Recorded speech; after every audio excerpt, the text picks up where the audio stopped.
Perceived danger includes other members of the pack. What they're doing here is they're looking out for potential danger when the pack is at rest. If one of them sees something which it thinks is a threat, it needs the decision maker to make that decision. That's the smartest member of the pack. So they will signal to the alpha, and they do that by barking.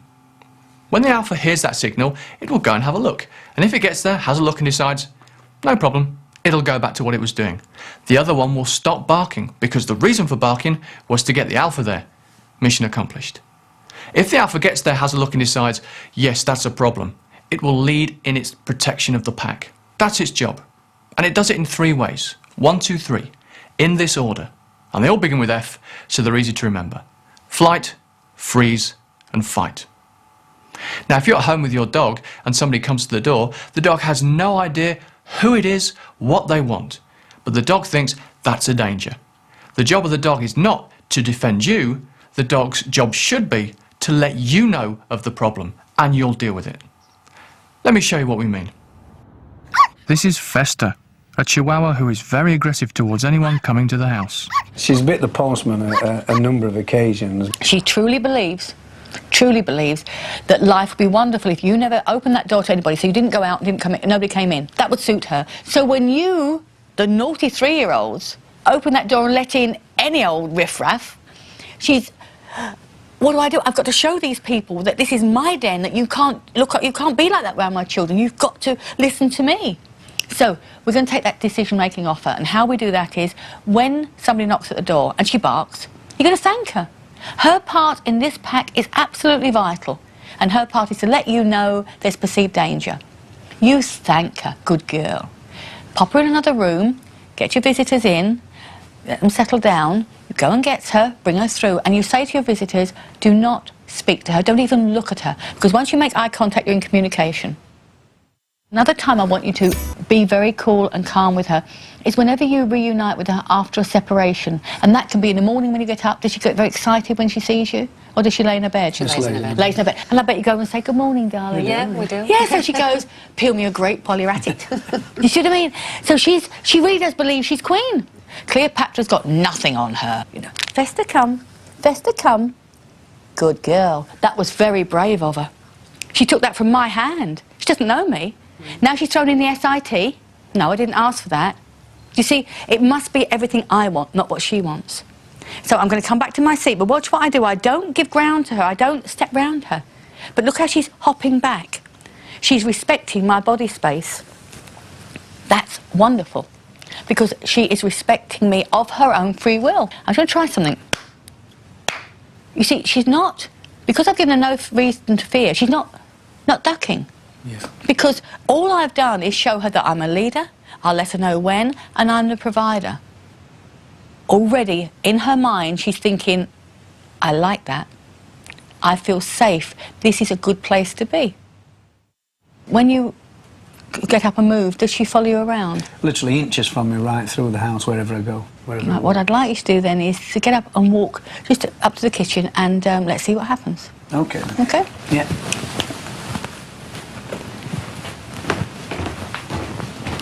Is that what normally happens? She's laid on a cushion there by the fire. Yeah, but then and Patrick's gone out. She's gone. She's starting to go now. Yeah, she would follow him. She would follow him. She follows him everywhere. Yeah, absolutely everywhere. Festa, Festa come, Festa come. What a good girl. You see what she's done and given over the babysitting to me. Yeah. Okay, Patrick, you can come back because your dog's not coming with you. Now, have you ever experienced that before? Never. Never in all the time we've ever had her. She would, no matter who called her, she would have just stayed with me. She would have followed me and stopped at my heels till I come back in the room. That just shows you what wonderful parents they are. Mm. What would you do if a 2-year-old moved? That's how she's perceived you. Yeah. And all she's done here is you haven't raised above her yet.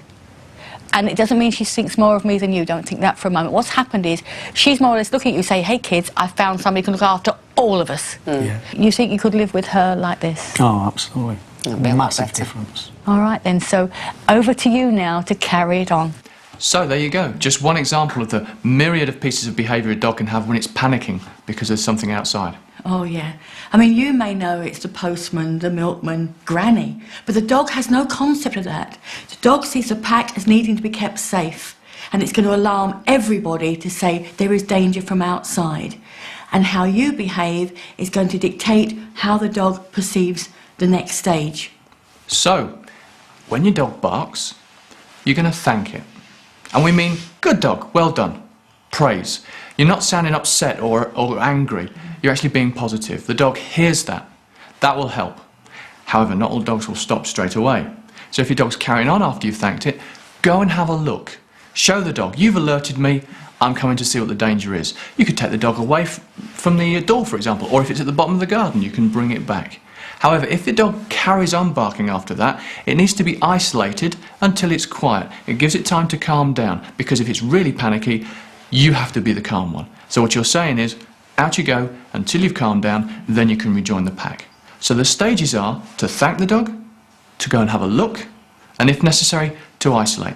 Then you're calm, your attitude is, good dog, what is it?